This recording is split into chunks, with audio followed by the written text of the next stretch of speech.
We've got a war zone here today, right in our heartland.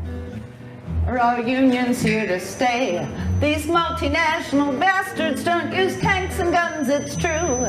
But they've declared a war on us. Fight back, it's up to you. Oh, it's a war on the workers. It's a war on the workers. It's a war on the workers. Oh, it's a war on the workers. It's time we started calling the shots. All right.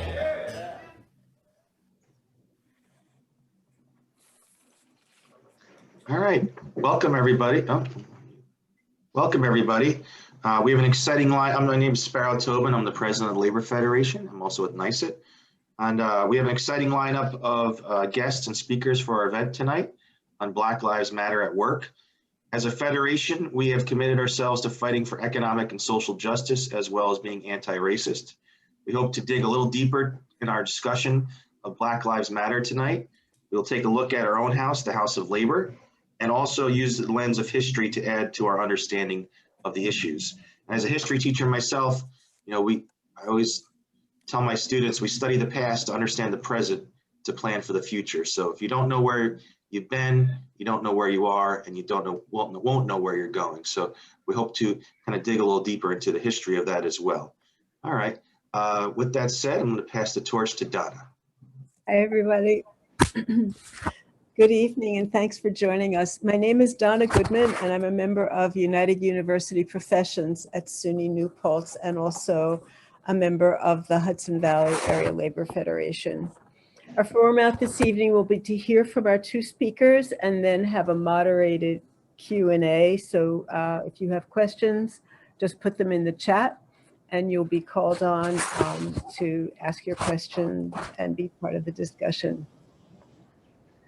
Since the murder of Trayvon Martin in Florida in 2012 and the acquittal of his killer, the slogan Black Lives Matter has become the most iconic and meaningful, and unfortunately in some circles controversial, of the many cries for justice in America. This evening, we will explore how much Black Lives Matter at work. We'll look at race in the workplace. We'll look at racism in the workplace and what role the organized labor movement is playing and has played in the ongoing struggle for justice at work. Many unions and labor federations have passed resolutions endorsing Black Lives Matter. Have they done enough? What should the union leaders be asking their members to do? The majority of workers in the service sector unions are members of color, and the density of union membership in Black communities is higher than in white communities. How are workers of color doing at work? The pandemic has forced many Americans to take a new look at our working class. Who has to go to work? And what is the labor movement doing to protect these workers, champion them? How can we build more solidarity and anti-racist worker power in our own communities? To help us answer these questions and address the larger topic of Black Lives Matter at work, we have the honor of welcoming two guests who are longtime experts in the fields of labor organizing, scholarship, labor community relations, and the Black working class. Terrence Melvin is Secretary-Treasurer of the New York State AFL-CIO and the leader of the state's Federation Community Outreach Department. He was an activist leader with Civil Service Employees Association, CSEA. Terry is also the president of the National Coalition of Black Trade Unions, the CBTU. In addition to his labor movement work, Terry is an ordained Baptist minister serving at the Second Baptist Church in Lackawanna, New York. Terry, you're on, and I'll introduce Bill when it's his turn. Thank you. Thank you so much, Donna, for that introduction. Good evening to everyone, and thank you for having me here this evening. Thank you for being here on a Friday night at 6 p.m. Many folks is like, I'm done for the week and I'm going home, but you guys decided to be out here for this very important conversation. I'm very honored to be a part of your First Friday series. I commend you for having thought-provoking and critical dialogue at this time when conflict has replaced conversation. We need more ALFs and CLCs following this lead. Let me take a moment to thank your leadership for inviting me, President Sparrow Tobin, Secretary Treasurer Cynthia Wolf, and the rest of your board. Also, a special shout out to Richard Burton, who worked with my staff in getting me here and working out the logistics. And I would be remiss if I did not recognize our other speaker that is here tonight, who has been a long time mentor of mine in the labor movement, that being Bill Fletcher, one that I have relied on for at least the last 25 years of my career to give me guidance, and I still rely on him today. So it's great to be on a panel with Bill Fletcher. I was asked to talk tonight on the work the New York State labor movement has been doing to combat racism. Now, let me be honest, I don't have time to cover all of the work that we have done because there's been so much that's done, and I have personally spent my entire working career on this issue. As a Black man in the labor movement, my experience has been consistently fighting against racism and trying to build anti-racial programs. And I think that it's part of where we are seeing the elevation and real movement on these issues. There is more Terry Melvins and Bill Fletchers at the table that give power, having a voice to help build and manage these anti-racial programs and anti-racist campaigns of labor and equity battles we need to fight. I was given a few minutes, so let me kind of walk through what I see.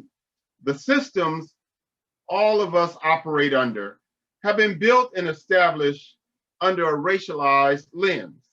They've been built to inherently disenfranchise people of color and to exploit Black workers. This nation was literally built by slave labor.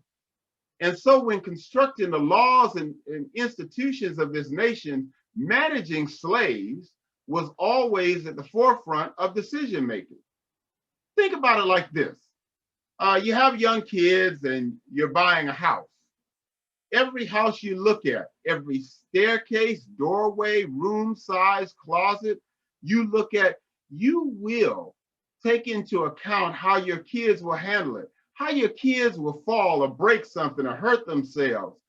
You do this subconsciously sometimes. Well, slavery is just as patronizing as a parental relationship with chattel abuse and torture mixed in. My point is, the founding fathers always had their slaves in mind when building this country. This is what the institutionalized racism is. And this is what we have to dismantle at all costs. I've been Secretary Treasurer of the New York State AFL-CIO for going on 14 years now. In that time, we've made a committed and concerted effort to reestablish the framework of institutions and dismantle the systematic racism inherent in them. The first thing we did was raise up our constituency group. As international president of the Coalition of Black Trade Unionists, I know their value and the bridge that they build between labor and the community. It's unfortunate the Hudson Valley area doesn't have any constituency groups in the area, but they are vital organizing bodies that give a voice and home to many unionists who felt left out in their own union halls.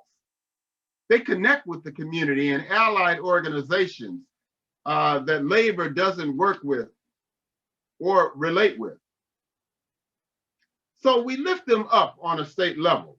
We dedicate staff to working with them, and we've helped charter new groups throughout the state. Where there are constituency groups, we have made sure that they have had a working relationship with the elves.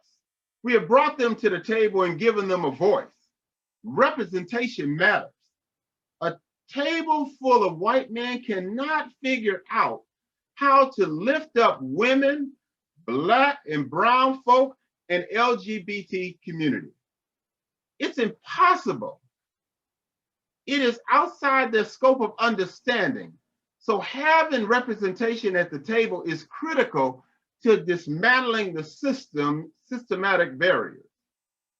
We've worked hard to make sure we all have those voices from every demographic and every work of life. We recognize groups the National won't. The Council of Fire that represents Indigenous union members. There's a cell that represents South Asian union members. We work with all of them and give them support, resources, and a seat at the table. We have also dedicated staff to develop and run trainings on these issues. They are trained facilitators who have either been taught the curriculum or developed the curriculum themselves. They have worked with AFL, CLCs, affiliates, and constituency groups. These trainings cover history, organizing, and combating racism. We invested in these trainings because we want to make them available resources that can be accessed free to all who need it. Like I said at the start, we need the conversations. We need the education. We need the strategizing. So we built these programs to help facilitate that. And that is the next key to all of this. We have invested resources as a state fed into fighting for equity, not equality, but equity. See, equality says we should both start at the same stop on the race line.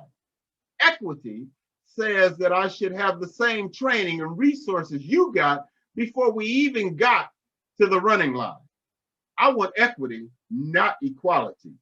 We can never be equal because the divide is too wide to just start from zero. There has to be some power ups so disenfranchised people can catch up. The New York State AFL-CIO has invested resources to try to provide for this. We have been deliberate in our donations, our support, and our investments. The last thing I want to bring up before we run out of time is the Social Justice Task Force we established at the State Fair. Comprised of statewide leadership, this task force is looking at issues step by step to try to make substantial change. We implemented a diversity scholarship at the Cornell Leadership Program. Any union member can apply. I mean, we looked at this as an opportunity when we created the Social Justice Task Force. We said we got to look internally at ourselves as a movement. How do we change what is going on? We can't talk about what's going on outside of our movement until we look inside. And by establishing this scholarship program, it's open to any rank and file union member that aspires to move into leadership. It's a free scholarship that they go through the Cornell Leadership Program. Any union member, like I said, can apply. Cornell vets all the applicants and picks the winner, but we fund it at the New York State AFL-CIO 100%. We're starting with 2 scholarships, and me as the Secretary Treasurer have every intent, and I'm putting the arm of all of our affiliates to throw a few extra dollars in so we can increase our next year's scholarship to be more than just 2 people. We want to walk the walk and not just talk the talk at the AFL-CIO. The current dialogue we're discussing is policing. Now, I won't go in deep on this issue as this is a huge hot button issue, but let me say, we cannot ignore this conversation. The members demand action on both sides, the police and the community. So we are looking at it, but let me say will never support de-unionizing the police. And I've heard this issue go on. Why don't we just get rid of the police? Why don't we get rid of them out of the union movement? Well, let me be clear. No union contracts protects bad actors. The teacher's contract does not protect pedophiles. The construction worker contract does not protect murderers. The healthcare workers contract does not protect patient abusers. The union is not the problem with the police. I just want to say that to be clear. We are tackling the issue in my point of view. New York State is the largest unionized state in the country. We should be leading the way on this subject. We should be setting the standard. And in some areas, we are, and in others, we need to catch up. Conversations like this, intentional actions like this, are what is needed to build something new, to keep the framework of our institutions, but gut out all of the asbestos and killing poisons that make them hazardous. This is an important night, and I'm proud to be here with you. Now, I don't want to take up any more time because I want to have a real conversation on this issue. I hope that I've covered the issues that you wanted me to, but I really want to hear from those that are out there. I want to have a real conversation about what does Black Lives Matter to each and every one of us that are on this call. How do we make the connection within our union movement? How do we make the connection within our communities that we come from? I believe that it is incumbent upon us as leaders in the movement to make that bridge, to bring us together. Because if we don't, none of us will succeed. Thank you so much. Thank you so much, Terry. And certainly there will be time for you to speak more and listen. Bill Fletcher, you're next. Bill Fletcher Jr. is the former president of the Trans-Africa Forum. He's a senior scholar with the Institute of Policy Studies and an editorial board member of blackcommentator.com. He's the author of They're Bankrupting Us and 20 Other Myths About Unions. And he's the co-author of The Indispensable Ally, Black Workers and the Formation of the Congress of Industrial Organizations, 1934 to 41. And the co-author also of Solidarity Divided, The Crisis in Organized Labor and a New Path Towards Social Justice. Bill is a syndicated columnist and regular commentator on television, radio, and the web. Bill, welcome. Thank you very much. And I very much appreciate this invitation. I appreciate being able to do a program with my friend and brother, Terry Melvin, for whom I'm very proud. And glad that you've been recovering, Terry, from illness. So it's great to see you. I always have very mixed feelings on Black History Month. And it's because Black History Month exists because our history, people of African descent, was completely ignored from most mainstream history. And so the introduction of first Black History Week and then ultimately Black History Month was an attempt to, in some ways, address that deficiency. The problem is that Black History Month then became sort of like the eye of a hurricane, as I like to say. So, for, most of the year, we as people of African descent are just simply battered by hurricane force winds. Police brutality, ignored in discussions, et cetera.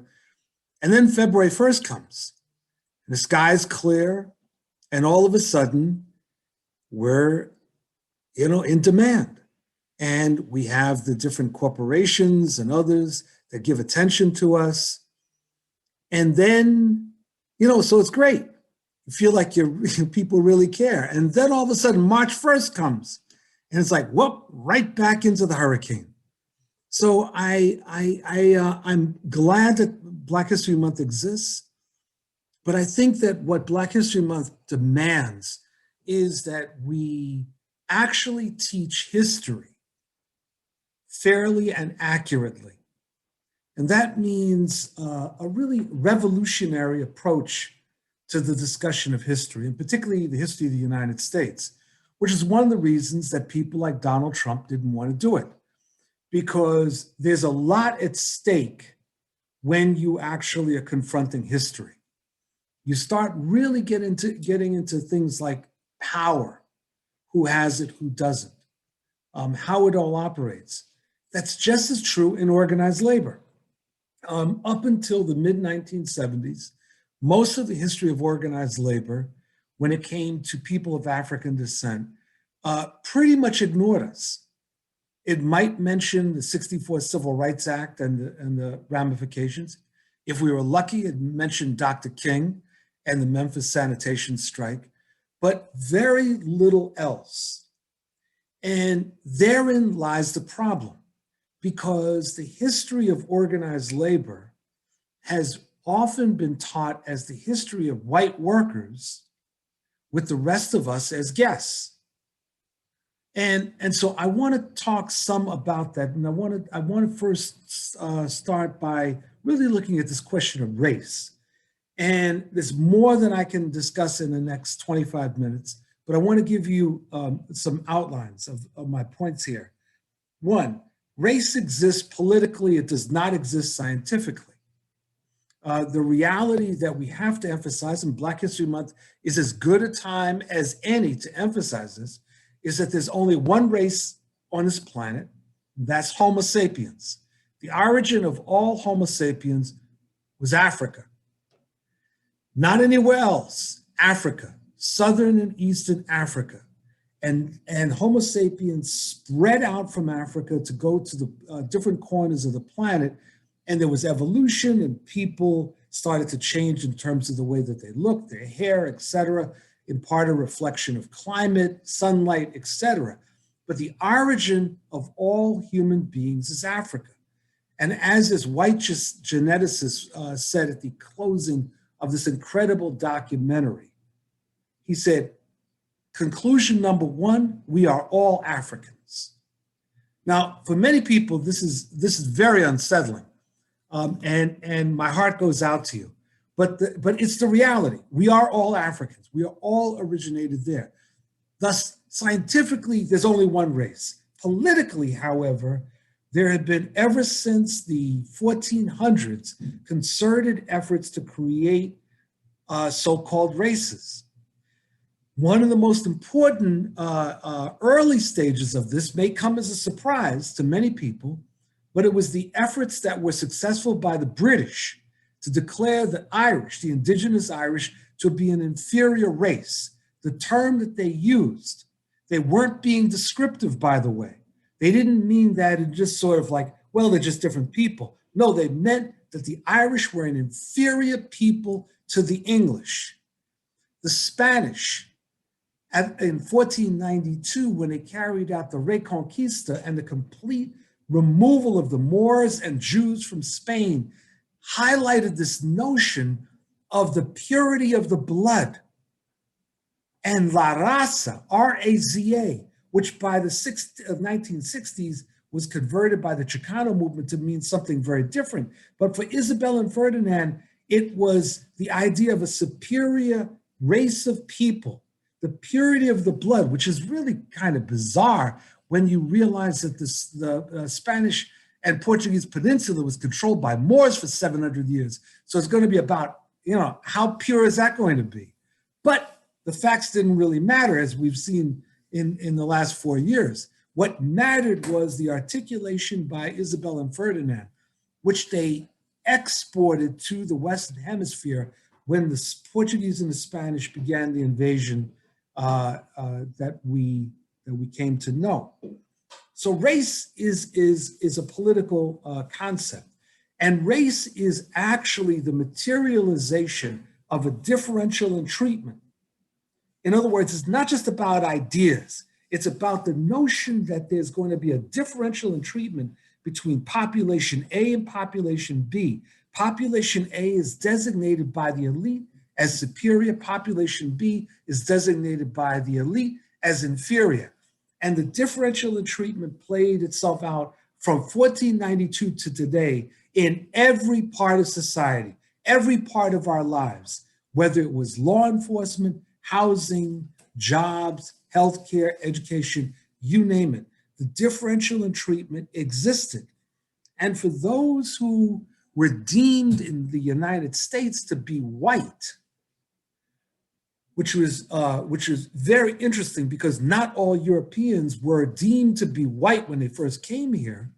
The Europeans that were deemed to be white were put in a particular category where their histories, their stories, their concerns were always privileged, that word, over those who were designated to be illegitimate, those who were designated to be inferior.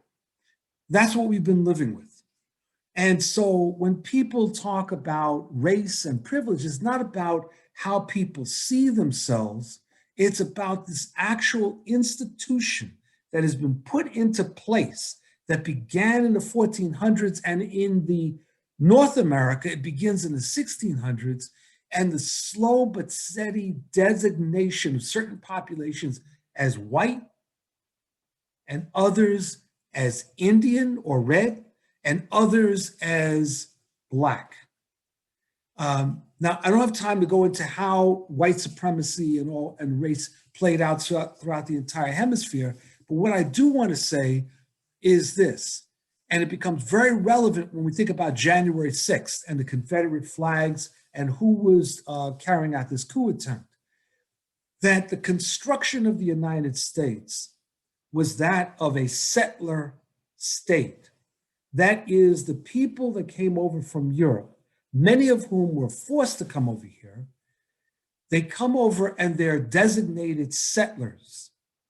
And they're told, and it's reinforced time and again, that there was some sort of communication between God and the settlers that designated this land as the land not for you and me, but for the settlers.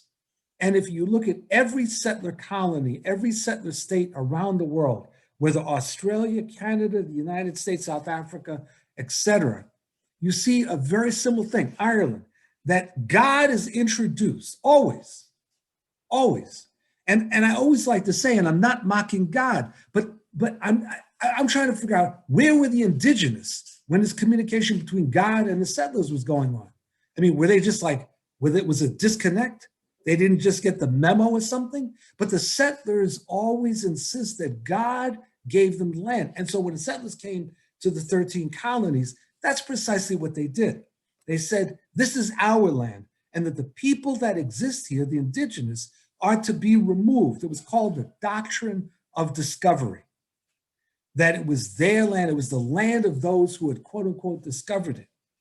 We've been living with this ever since, and it helps us to understand both the attempts to annihilate the First Nations, to remove them and put them on reservations, and the idea that that this was, in fact, what was being constructed was a white republic. Not a republic for everybody, but a white republic. So that when the United States becomes independent in 1783, within 10 years, when there's a debate over citizenship, criteria is a free white person, but never defines what a white person is. And so you start to see this idea that the United States is constructed for white people. And it begged the question of who was going to be white, and how, by the way, does someone become white? What plays out over the 1800s is that the determination of white comes down to one's willingness, if they come from Europe, to participate in efforts to suppress the indigenous, to suppress the Africans, to suppress the Mexicans, to suppress the Asians. You see something very similar in other parts of the world where settler states were formed. The Irish, for example, who were treated like dogs by the English, as I mentioned, as an inferior race, would migrate to the United States, migrate to South Africa, and become white people. And when I was in Belfast, Northern Ireland in 1988, I was giving a talk And an Irish Catholic raised the question to me, Bill, what happened to Irish Americans? How do you explain this?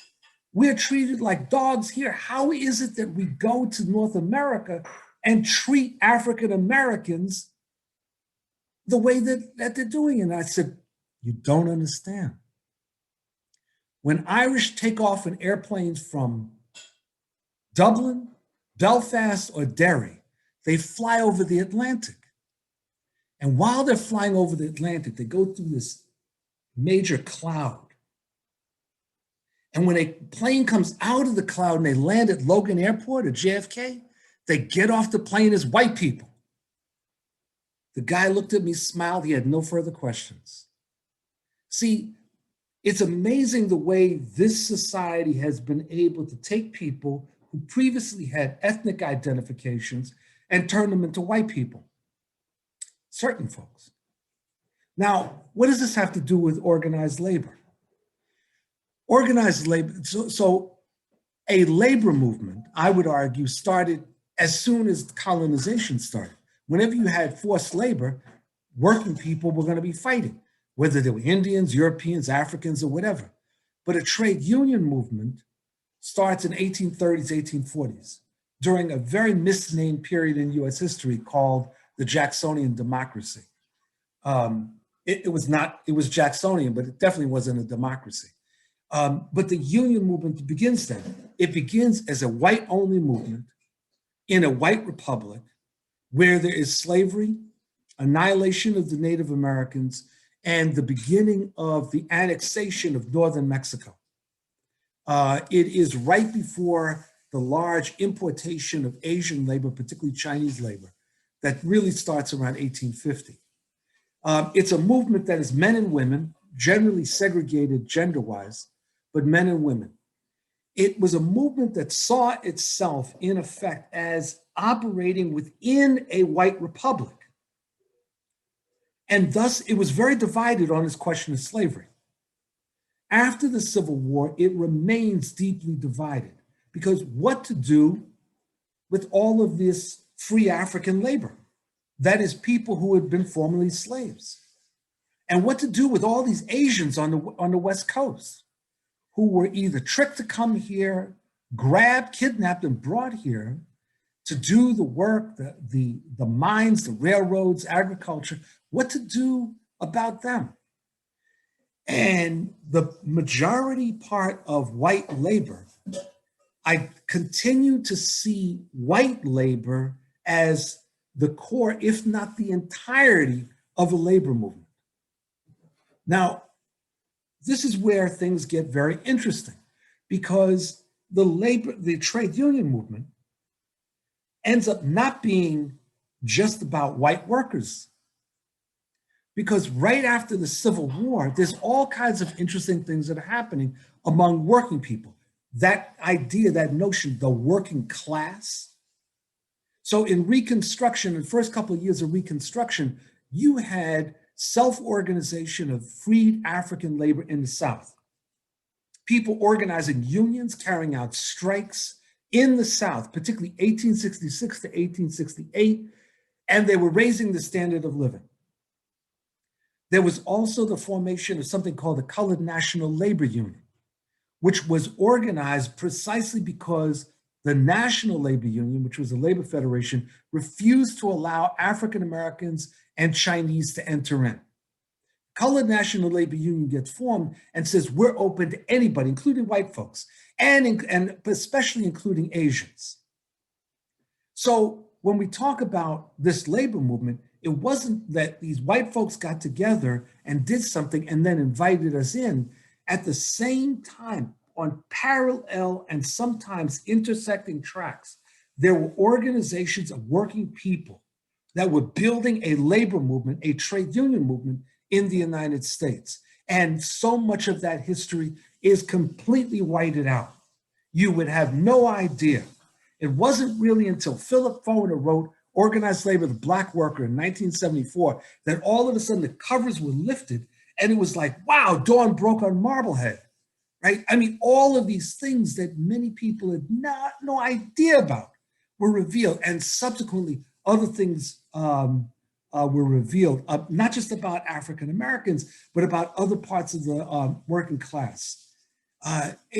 Finding out things like that the CIO, when it was being built in the 1930s and 1940s, that the Mexican labor movement, the CTM, the Mexican Confederation of Labor, gave direct assistance to the CIO in organizing Mexican and Chicano workers in the Southwest. Now, if you read the history of most of the CIO, you would not have a clue about that. You always think that the United States is the source of all light and life and intelligence, and never get the idea that other people made a difference, that we might not have even had a CIO, right? And we might not have had a CIO if African Americans and Chicanos and Asians hadn't rallied to the banner of the CIO, frequently being the balance, shifting the balance in favor of unionization. So a lot of what we got to do here in Black History Month is recognize that we have to rethink history. We have to understand the construction of race, why it was constructed as a mechanism of oppression and social control. And here's the final thing I'm going to say before I run out of time. We in the trade union movement have to explain to white workers why it is in their interest to oppose racism. Now, you notice I didn't say white people, because there's a whole set of white people that I think are just simply hopeless and are never going to get it. A lot of them were at the Capitol on January 6th. And one of the things that has frequently happened is that when we look at these forces of evil, these demons that united around Trump and united around right-wing populism, there's this description that's wrong, that says that these are all white workers. And what a number of people have studied have shown is that the greatest percentage are not white workers, but are middle and upper income white people. You look at some of the arrest information on people who got grabbed on January 6th, lawyers, real estate people, store owners, right? Doesn't look like the working class to me. So one of the things that we've got to be doing in the trade union movement is talk about why white workers they have to understand it is in their interest to oppose racism. It's not simply a moral question. It's not that we want white workers to like us. I don't give a damn whether white workers like me or not. What I do care is that they understand who the enemy is and who it is not.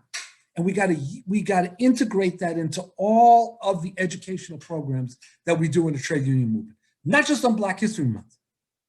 And so it's not just about, oh yeah, Black Lives Matter is important because Black people are getting screwed. Well, that's true, but we've known that for 500 years. What white people don't understand and white workers don't understand is that they've been played like the strings on a violin for 500 years. They were given a uniform to put on.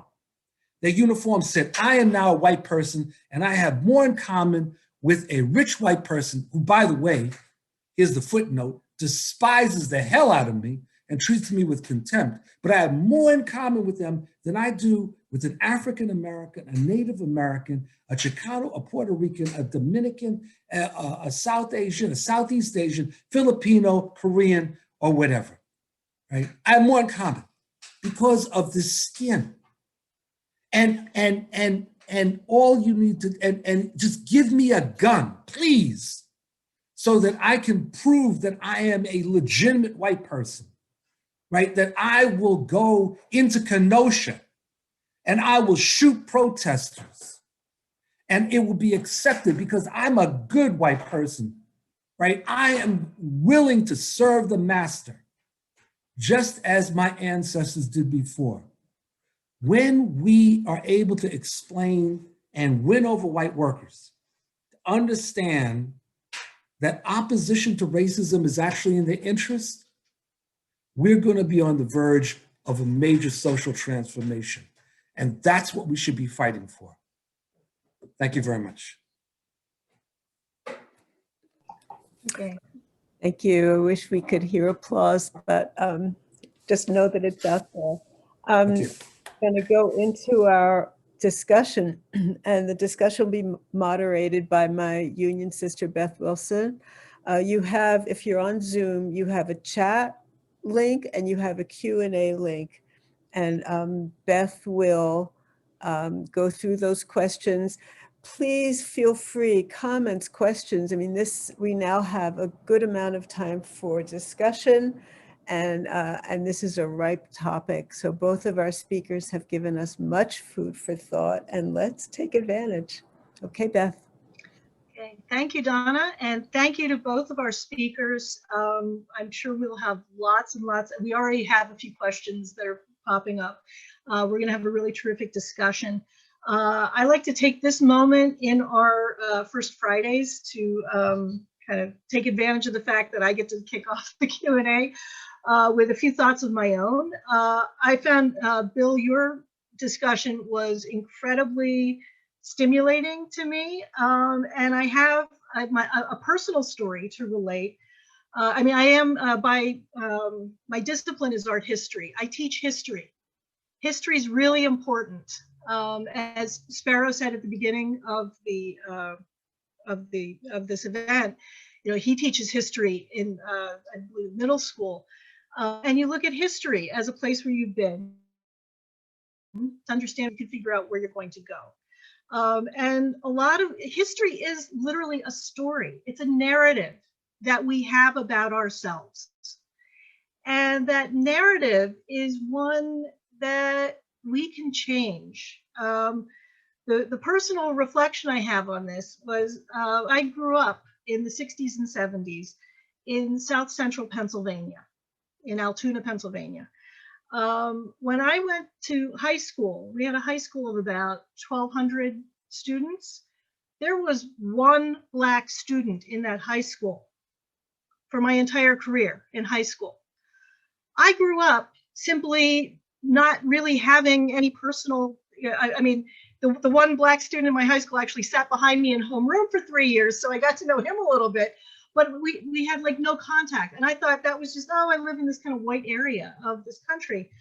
I literally found out just a few months ago by accident, because somebody posted an interesting thread on Twitter that I saw, that my county in Pennsylvania in the 20s and 30s had the highest density of KKK members in the country.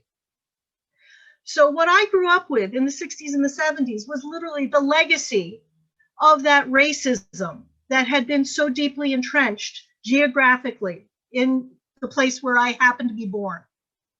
I had nothing to do with that history. I wish I could have nothing to do with that history, but I wound up inheriting that by virtue of growing up in a virtually, you know, completely white community.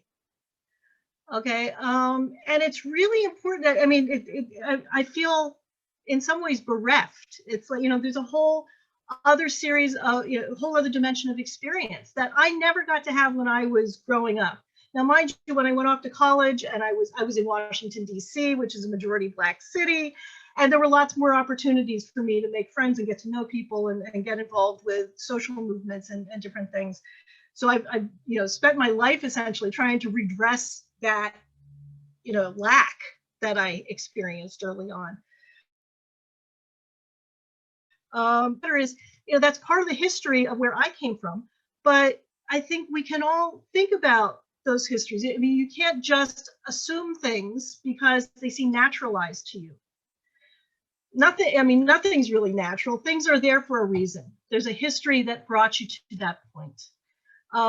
And so we can reflect, we can look back on these histories, whether it's a history of a geographical area or the history of a particular trade or the history of, you know, the union movement itself.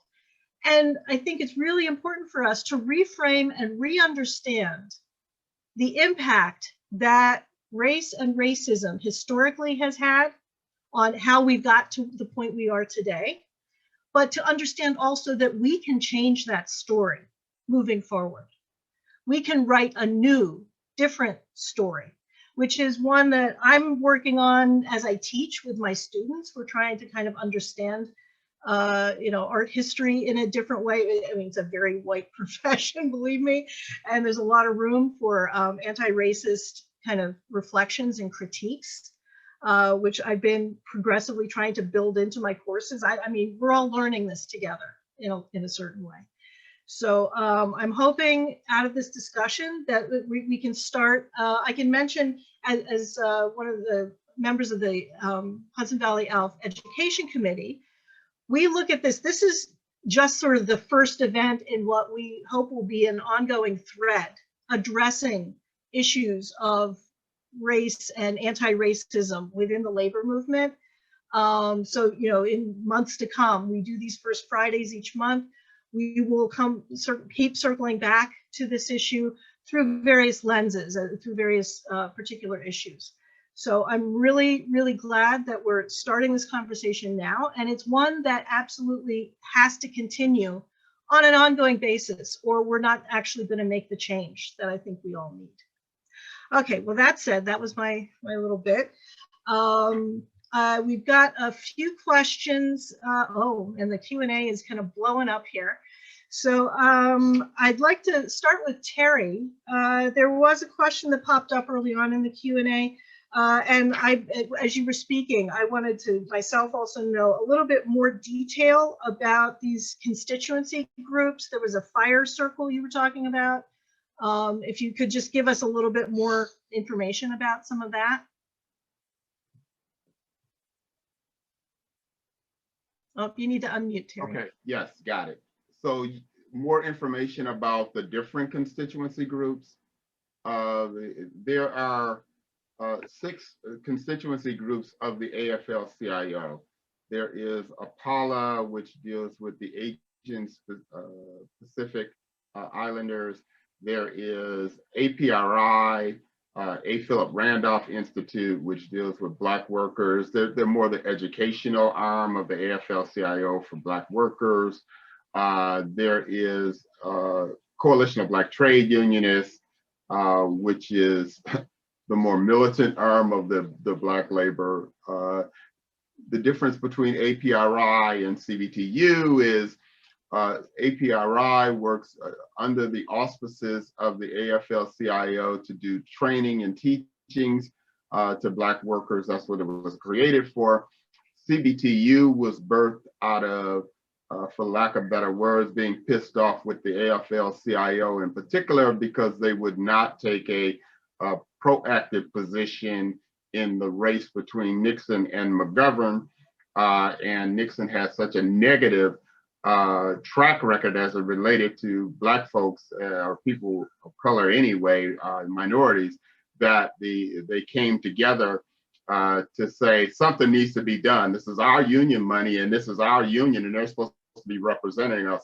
And they thought a couple hundred Black unionists would come together, and they ended up to be about 1,500 came together in Chicago in '72 to talk about this issue.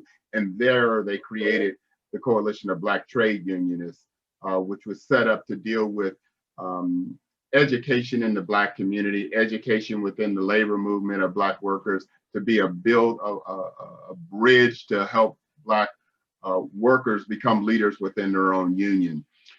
Then there is LACLA, which deals with our Latino Hispanic brothers and sisters. There is which one am I missing? CLUE, which deals with Coalition of Labor Union Women, Women in the Movement. And then there is Pride at Work, which deals with the LGBTQI, I think it is, workers within the movement. The other ones which are not recognized at the national level, but we also recognize at the state level, is ASAL, which is a group that is here in New York City mainly. And then there is FIRE, I believe it is FIRE, which is the indigenous people of the America group that has been working, but they have not established a national blueprint yet. Okay. Okay, following up, we've got a few things kind of following the thread in the chat. Oh yeah, Joseph Pierce was the one who was asking the question about the about fire. I think initially the Native American group, but he's got a link that doesn't seem to. He says doesn't have. Maybe that's because it's a New York State thing. You're saying the fire circle. No, fire is, they were trying to establish a national, and what happened is the gentleman that was coordinating it was out of the machinist union, and he retired.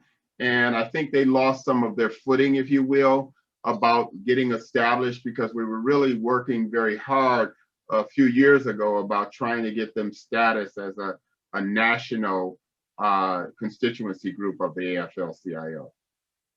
Okay.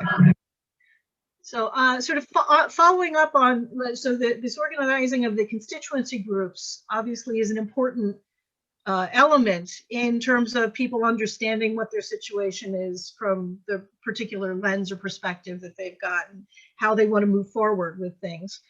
We've got some interesting questions, a couple of people actually asking about, you know, what plans does the New York State AFL-CIO have to help get anti-racism education to the shop floor level of our membership? And, you know, Tiffany Friedman has a question directed primarily at Bill. So I'll let both of you speak to this. Asking what are some of the things we can say to our white working colleagues to allow them to understand that racism hurts them? So I'll open it up to both of you. Anybody want to? Well, let me take a stab at the work that we're looking to do with the New York State Social Justice Task Force.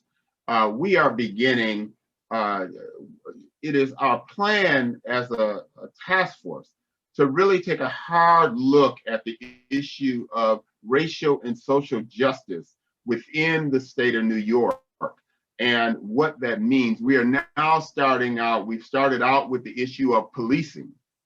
And we're in the process of gathering information on the different issues as it relates to policing. We're looking at the qualified immunity issue that comes up as it comes policing. We're looking at the communication between the police and their own communities. We're looking at what role should labor be playing to make the connection there. We're looking at how do we open up a dialogue between the police and the community. Once we get through each segment, we will be coming up with training material to send out to the ALFs as templates that they could work from to help elevate the issue or help deal with the issues. So right now we're dealing with policing, we're dealing with diversification of leadership is one of the issues that we're going to be dealing with within the movement. When you look at some of the local unions, and this is not just for the state fed, it's not just for the ALFs, it's not just for the CLCs, but we're looking at coming up with templates for all of our local unions and affiliates to follow. So how do you diversify your membership? Does your leadership look like your membership? If it doesn't, then you got a problem, because you've got voices that should be at the table that are not there able to bring up their issues. As I said earlier, you can't have a room full of white men saying what needs to happen in the Black and brown community or what needs to be happening with your members. And I'll give you a perfect example. When I started at the State Fed in 2007 as the Secretary Treasurer, we were just moving into the election cycle. Barack Obama had just been declared, shortly after I was there, had just been declared the nominee for the Democratic Party. We had this big meeting of all the state feds and CLCs, and we had breakout groups. And one of the questions that came to me was, can you tell us how do we get white men to vote for Barack Obama? I said, go ask a white man, right? And the reason why I said that, and my follow-up was, look, for years, Y'all white people have been getting in the room trying to figure out how to get black folks to vote rather than coming to us black folks asking us what do we need to do to get black folks out. Why in the hell, excuse me, why are you asking me, a black man, how to get white people to vote for a black man? You need to go find out what is intrinsically within them and then figure out from them what would get them to vote the way what's going to be in their best interest as workers. So we've been doing this wrong for so many years. We need to figure out how to get it right. You need to get the right people in the room so that you have all the voices in the room, so that you reflect all the diversity of your membership within the movement. And the next piece, I'm going to wrap this up, but when you look at organizing and the movement going forward, within the next 10 years, majority of the union movement is going to be minority workers. When you look at the next 20 years, majority of this country is going to be minorities. So if you want to grow the movement, you've got to meet the needs of those who are eligible to come into the movement. All right. So I hope that answers the question. Thank you, Terry. I'll turn it to Bill at this point.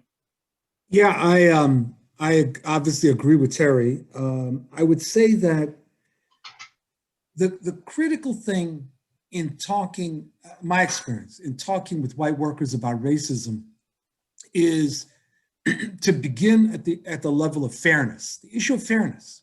What's fair? And that will tell you a lot right away whether this is someone who can be won over or someone who cannot, whether they're a zombie or a human being. Like I analogize it with bullying. When you think about a bully who is messing with people, and the bully has around them a number of people who enable the bully.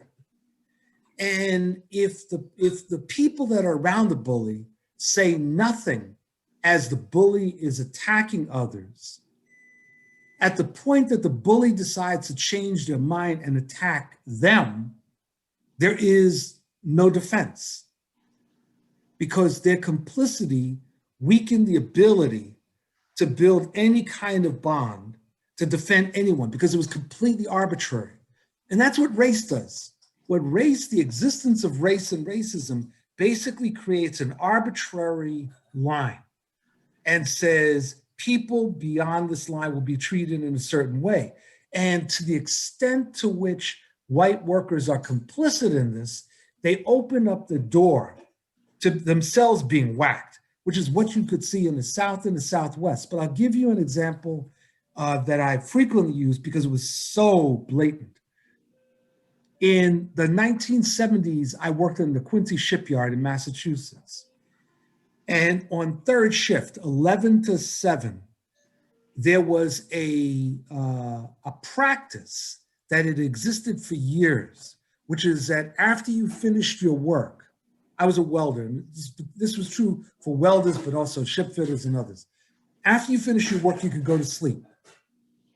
As long as you didn't sleep out in the open, right? You didn't do something stupid, but you go somewhere you could go to sleep and no one would bother you. One night, the company came in and they fired 7 workers. They were African-American and Puerto Rican. Now, they didn't fire one white worker. And it was really interesting because it was a brilliant move on the part of the company because the union was run by a very conservative group, basically racist. And the company knew it was unlikely that the union was going to respond to this attack because, who cares whether Black African Americans and Puerto Ricans get taken out? But what the company was doing was they were introducing a new practice. And they knew full well if the union accepted this and did nothing, that would then open the door to the company being able to implement the same kind of policy against anybody, and not just against African Americans and Puerto Ricans. And they were very successful until a rank and file group fought the company back and defeated them. But my point was that the company understood this racial uniform, that the leadership, instead of representing the workers, put on the white uniform which is the quintessential form of class collaboration in this country. They put on that white uniform and they were uniting with the company against another segment of the workforce. And that was going to take everybody down. So I think that you can explain things to people in a very basic way. Now, once you get them hooked, that's when it's really important to talk about history. So for example, I love to talk to Irish Americans about how they were treated like dog mess in Ireland by the Brits, and why in Northern Ireland to this day, and in Britain, there is a term, anti-Irish racism, which is not used in a sort of descriptive way. It's not like, oh, we're all treated badly. They're talking about a very specific form of social control and oppression that has existed since the 1500s. Doesn't apply to Irish Americans because they became white people. It's what happens in Ireland. I love that discussion because all of a sudden it's like, wow, okay, let's go deeper. Okay, thank you, Bill. Well, Terry, you touched upon in your last bit there about the policing issue. And we do have a question that came up in the Q&A specifically about it, where Deb LaFond is asking that she's heard a distinction between police unions and police fraternities. In other words, the argument that there are not really police unions, but in fact, they're acting like fraternities. That implies there's a question about solidarity with police unions. So she's asking if you're aware of that argument and would you care to speak to it? And I'd be interested then also in hearing maybe Bill address this concept of what's going on with police unions and the union movement.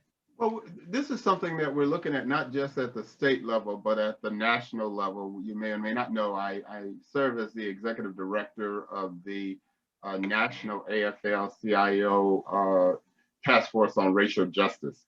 And this is one of the issues that we're looking at also. What you have to understand is we've got about 200,000 law enforcement workers, including police, in the House of Labor that it falls under, is affiliated with the AFL-CIO. You've got hundreds of thousands of police out there that are in unaffiliated unions or with the FOP, for Fraternal Order of Police, not recognized unions, but an association, and they pay dues and they get representation when it comes to legal representation and that they're covered with. Now, what we're trying to do with the union represented police is come out with some manifesto on what we believe how police ought to be acting and treating and working within their community, that we can then share as unionized law enforcement are saying this is what we need to be doing as a guidepost for folks out there. Because what we understand is when those people from the FOP stand up, when you see somebody shoot somebody 5 times on a cell phone video, and the head of the union stands up and says, we're going to support this person to the death, and they didn't do anything wrong, we got a problem, right? We've got a problem between the community, and then they stand up there and say, our union is going to fight that to the death. So what it looks like is that we are going to support, as unions, people who are out there that are doing illegal things. And just like I said in my opening remarks, when you look at policing, there is no contract that gives somebody a right to kill anybody else. There's no contract that gives anybody a right to defame anybody else. There's no contract that gives you a right to break the law. And that is what that is. So what we're trying to do is show the difference between proper policing, or what it should be doing, and what is going on and what we're seeing on a regular basis as it relates to the disparate treatment of people of color when it comes to police. So it is something that we're looking at. It's something that we're working on. There's a clear difference between unionized and those that are in the House of Labor and those that are outside the House of Labor. But we get painted with the same broad stroke because they say they're a union. The other part of that is many managements, political managers or whoever they are, take the easy road out. They'll say, well, because they have a union contract, I can't do this. Or because they have a union contract, I can't do that. Well, we've heard that argument in the teaching profession for years. Well, once they get tenure, you can't do anything with them. Well, that's a lie. If a teacher can have all the tenure they want, if they're failing and not doing their job, if the manager does their job, they can get rid of them. Just like in policing, if a police officer is doing something egregious, they can get rid of them. They just got to follow the rules to get rid of them. So I hope that I've answered your question. I tend to go on a little longer, but I hope this answered the question, the difference between the unionized and the non-unionized, and the work that we're trying to do to deal with that issue.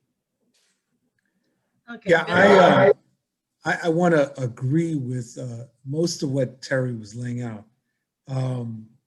I really support the idea that of the discussion that he's identifying, because that is a discussion that needs to happen in the movement as a whole, which is what is the role of law enforcement in a civilized society in the 21st century? That really is the question. And so the question is not primarily whether the police unions are in or out of the AFL-CIO or state feds. It's primarily what's the role of law enforcement, and then what should be the attitude of organized labor towards law enforcement. Now here's where I would depart from Terry. I believe all workers have a right to unionize, whether they're police or whether they're soldiers. I would be in favor of the US military organizing. There are, I think, 7 or 9 countries around the world where the military is unionized. So I believe in that. But having or being in a union does not mean you're in the labor movement, as far as I'm concerned. To me, there is a standard, and there are unions, including but not limited to most police or law enforcement, that I think don't meet the standard. The standard was summarized by A. Philip Randolph when he said, the essence of trade unionism is social uplift. Now you notice he said social uplift. He didn't say the essence of trade unionism was collective bargaining. He didn't say the essence of trade unionism was overtime grievances, right? Or arbitrations. He said the essence of trade unionism was social uplift. And contained in that, implicitly, is the notion of solidarity. I don't see solidarity from law enforcement unions. I see them frequently demanding solidarity from the rest of us. You know, when they're in a hot negotiation with a city or county saying, you know, we need the rest of the labor movement rally around us, you know, workers of the world unite, right?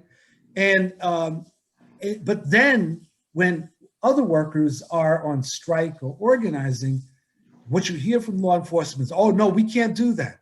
That wouldn't be ethical. That's not really our role. Well, look, you can't have it both ways. You just simply can't. If you can't give solidarity to us, then why should we give solidarity to you? So I think that there are police unions, that they exist. Terry mentioned them. I don't see them in the labor movement, but you see, that to me is also why I think we have to look at what's the bar, because the bar should not be restricted just to police unions. There's a long history in the United States of unions, particularly in the skilled trades, in the building trades in particular, that had white male-only clauses until 1964. And there were some unions that even when they struck those clauses would not allow women and people of color to enter. So I don't just hold this bar when it comes to the police. I'm saying we need to have a bar that is represented by the notion of a labor movement. The essence is social uplift. Okay, well, following up on that, I do have a specific question for both of you. I mean, I understand sort of the distinction I think you're trying to make, Bill, between being unionized and being in the labor movement per se. But isn't there's like historically an issue with police in particular with regard to the labor movement? Something we saw just a few weeks ago at Hunts Point, where there's people out on strike at Hunts Point, and the police came in to arrest people to try it. I mean, it's like sort of challenging the strike. I mean, that for me, that's way worse than just walking back past a picket line. I mean, you're like arresting the people who are out there striking. There's something about the role that police historically have played with regard to capital, with regard to protecting the interests of capital against labor. That's right. So how do we, reconcile? That's why they're not in the labor movement, Beth. Yeah. As far as I'm concerned, they're not in the labor movement, precisely because their role, and this is why the broader discussion of the police as part of the repressive apparatus of capitalism has to be discussed. You can't look at it in isolation. They have a particular role, and that role includes exactly what you said, right? And I don't see solidarity with people that are breaking picket lines, busting the heads of strikers, et cetera. And obviously I'm not going to have solidarity with people that are shooting kids, right? Now I realize not all, I don't want to get in this whole thing. Oh, Bill, you're painting everybody with a broad brush. Well, no, I'm saying that I won't paint you with the brush if you distinguish yourself not by your words, but by your practice from the crimes that are being committed by your colleagues. If you're not going to distinguish yourself, then you are just as complicit.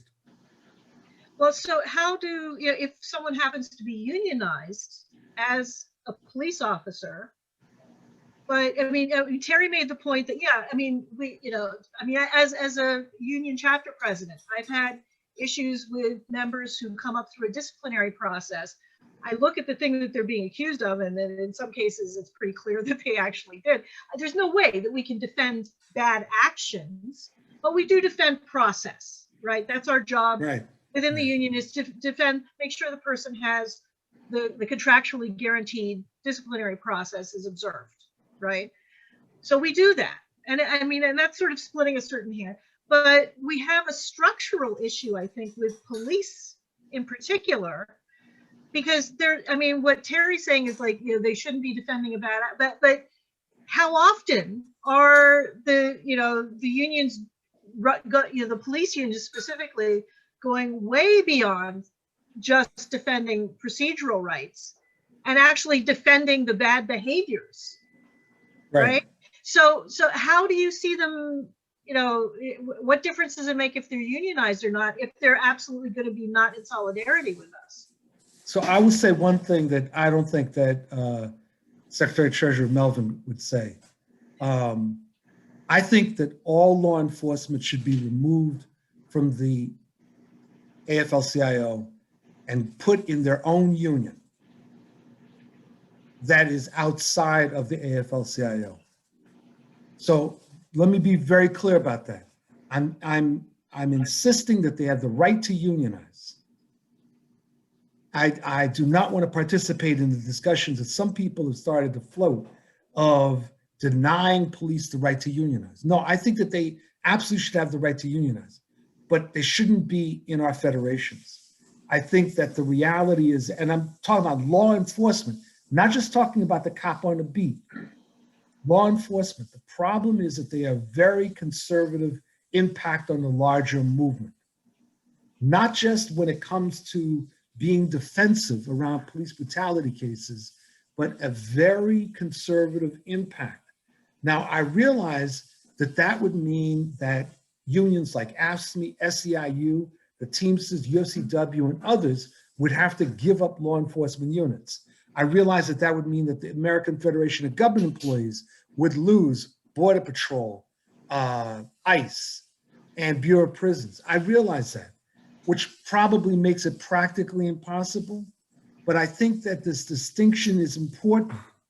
You're not dealing with people that look at the labor movement in the same way. But I'm only speaking for myself. I'm not trying to speak for my friend, the Secretary Treasurer.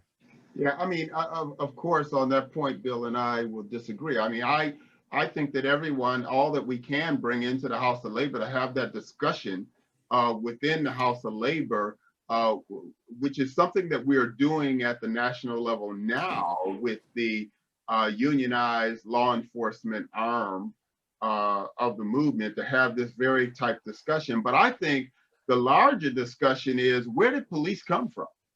I mean, why do we have police in this country? I mean, we have police in this country. They started out, if you look at the history, to keep slaves in line, to catch the slaves when they went away. That's why they started. I mean, police are looking more at property and not looking at defending people, right? So I think as a society, we really need to look at what role do we want to have. And this is some stuff that the Black Lives Matter movement has brought up over and over and over again, that we need to have a real good conversation amongst society on what should the role of police be in our society. I mean, what should they be doing? Should they be taking care of people or property? I mean, one of the things I would suggest that as you start looking at this, as you want to open up your mind to really get a good understanding of laws and how laws are intrinsically met and set up with a racial lens in mind, to always keep those of color at a different level. I would recommend those of you who have not to read Michelle Alexander's book, The New Jim Crow. It will really enlighten you, those of you who have not done that, to some of these laws and how we use laws and have used laws historically in this country to keep Black folks in particular in their place. And one of the things we do with our, as I said, the police were started to keep slaves in their place, to go find them when they ran away, to keep them back. And that is historically what has been done in this society. So we need to have a real honest dialogue, not just within the movement, but within our society, on what we want police to do. Because in some cases, bad cops do what they train to do. In some cases, not in all, but in some cases. I mean, nobody's trained to go shoot a kid for no reason. But in some cases, they're following through on what they were trained to do. So we need to look at it from a societal point of view as well as a union point of view. Yeah, very much so, Harry, I would say. I do, well, sort of pivoting a little bit, but I think there's a connection here. I've been seeing news reports that a kind of a high percentage of the people who were arrested on January 6th in that siege of the Capitol were in fact members of law enforcement or the military, right? And I'm wondering, one question related to that is, what's the relationship, between what we want to do with anti-racism in the union movement and fighting this kind of right-wing populism that seems to be, I mean, it's kind of throwing gasoline on the fire of things. But it seems definitely something that the union movement, I'm rather shocked when I see figures like 40% of union households in this country voted for Trump. There's something going on here. How do we unpack that? How do we want to address that?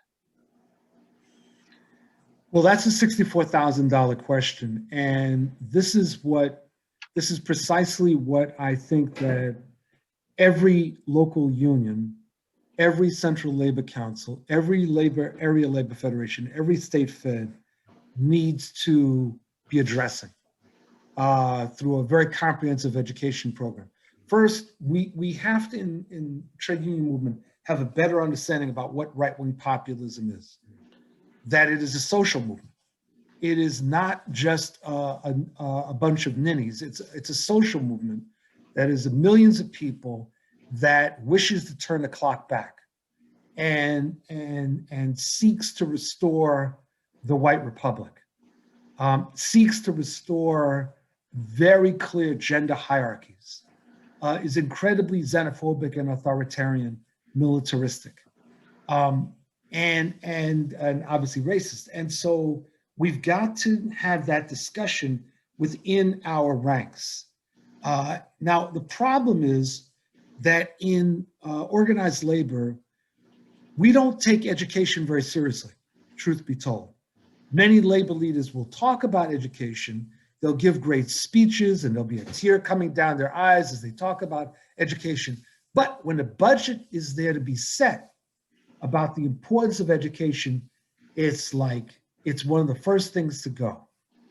And part of that is a real fear of the members. Part of it is a legacy of anti-communism and not dealing with certain kinds of controversial issues. And part of it is that in the United States as a whole, we downplay education. So one of the things that I think in confronting right-wing populism is that we have to integrate this into our basic education. And people need to understand what is the objective of the right-wing populist movement. And one of the things that became clear when Trump arose was that the narrowness with which the trade union movement dealt with issues of race, gender, trade, et cetera, played directly into the hands of the right-wing populist movement. When Trump started talking about ending free trade agreements, members were saying, yeah, that's what you guys have been talking about, right?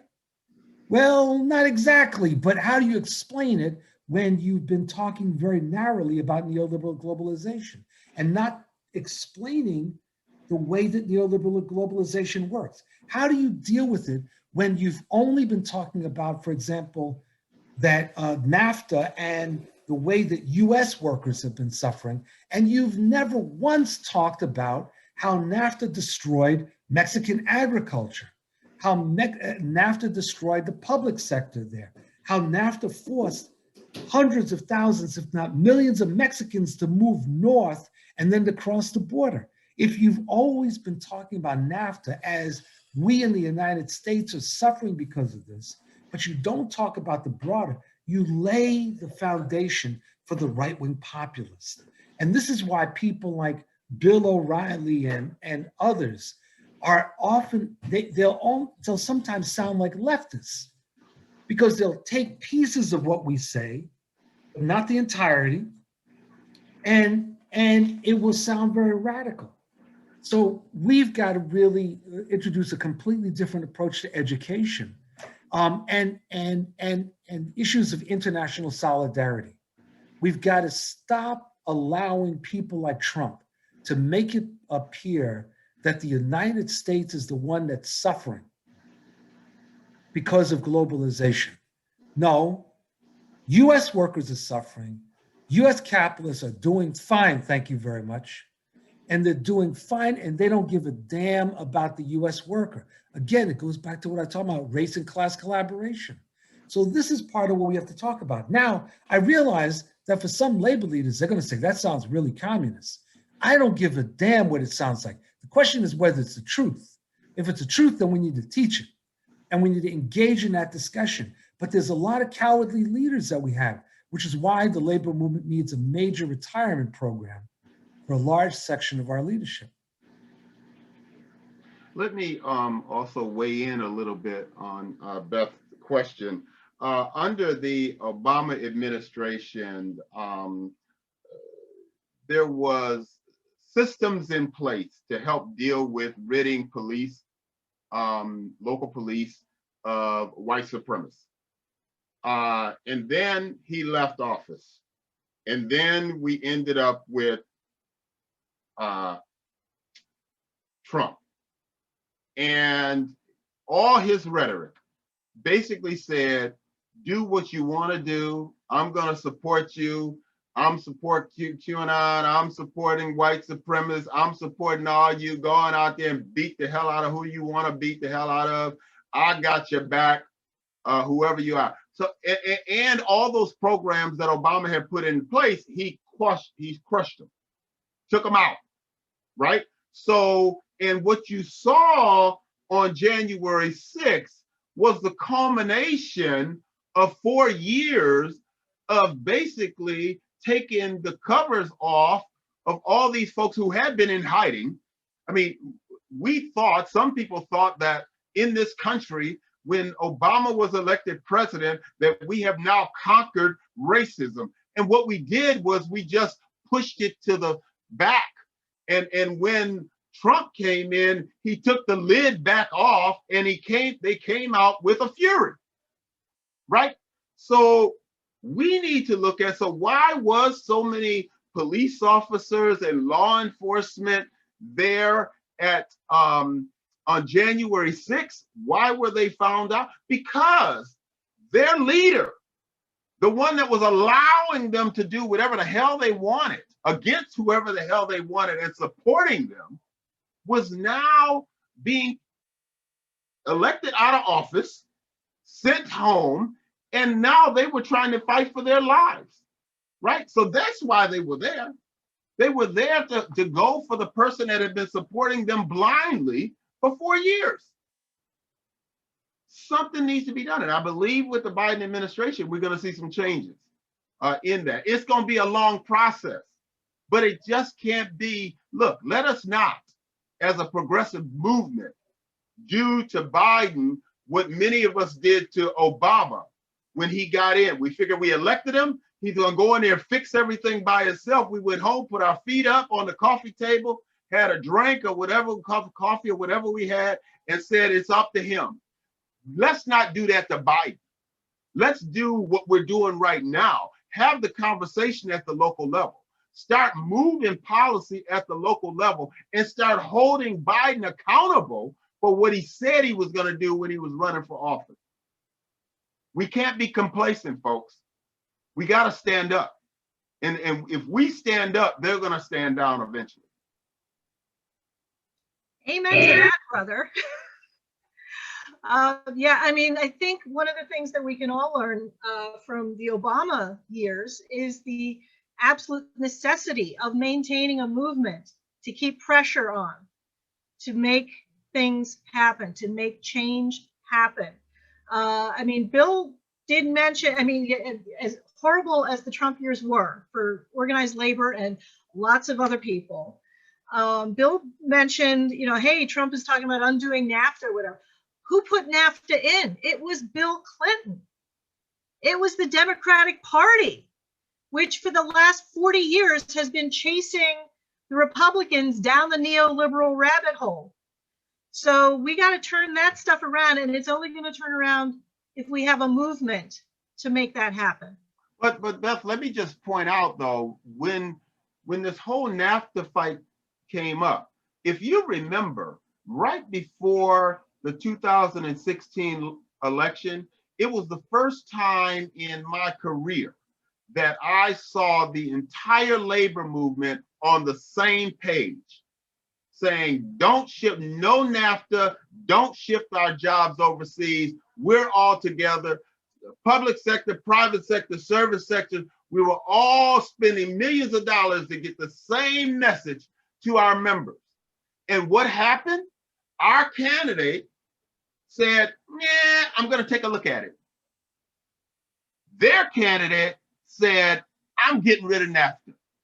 Our members, as Bill said, is now looking at us saying, what is your problem? You've been telling us for a year and a half. You've been drilling in our head for a year and a half that we got to get rid of NAFTA. And now this guy is saying he's going to get rid of it. And the candidate that we're supposed to be supporting is saying she's going to look at it. Problem. Yeah, well, I mean, Trump is a tremendous opportunist, if nothing else. So he knew certain things that he could pick up on, yeah, obviously. But again, you know, the union movement needs to make its voice louder and make its voice heard as a movement on behalf of working people with the powers that be, which include a lot of Democrats. I mean, why Joe Manchin is still a Democrat is beyond me, right? Might as well. Why is Andrew Cuomo a Democrat? He might as well be a Republican, honestly, the way that they go about business. So, I mean, it's going to be on us. And the education piece, I think, is hugely important. The bill brought up, and I think, Terry, you've been resonating with that as well. We got a lot of stuff going on in the chat. I understand Bill needs to leave us about now, and we're basically up on time. So, wow, what a great discussion. Thank you to both of our guests and to everybody who's been in the audience and posting lots of really great questions and discussion. Again, this is just the start of what we hope will be an ongoing conversation here through the Hudson Valley ALF, and hopefully resonating out in other places. The beauty of these virtual events is that you don't have to be in the Hudson Valley to come see this. So, so this is going to be getting a lot more airtime, this conversation. And like I say, we will build on it in the future. Before we close, I just want to acknowledge the passing of John Sweeney, former president of the AFL-CIO. In our opening credits, we acknowledged the passing of Ann Feeney, the songwriter whose work was featured in the opening credits. Again, we want to, acknowledge the passing of our leaders and look forward to making new leaders and changing the constitution of the leadership of our movement to reflect all of us who are in it. So again, thank you for everybody for coming, and I will give you some closing credits to see us off here. Thank you. That's